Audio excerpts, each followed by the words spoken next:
Hi welcome to my channel.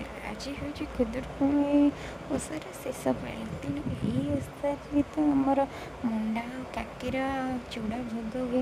तो आज कहाँ है ना ओषा आम घरे मंडा और काकेरा होता मामा छाणुले आड़े भी पिठा बसला तो आपण मैंने देखी थे। तो ये देखते आम पिठा पूरा छणाछणी प्रस्तुत हो जाए, चूड़ा ओषा भी हो जाए। तो ठाकुर को आम ये आनी पीढ़ा उपर थोईकी फूल बहुत भल भाव सजे देचु। देखु मैं पूजापी सब भी जोगाड़ सरीगला। बाबा लिचु लगे देती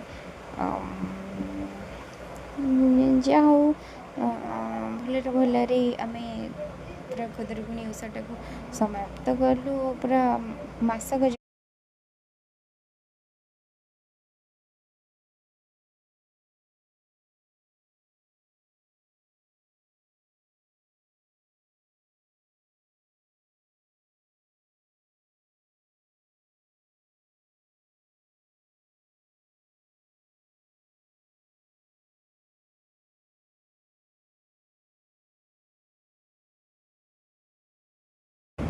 ठाकुर मन दुख कर आम सका देखिपार रात मन दुख करती जहाँ जिते आज लास्ट मास कालिकी विसर्जन हो तो रोज नमस्कार। चैनल को लाइक एंड सब्सक्राइब करते भी प्लीज़ प्लीज़ प्लीज़।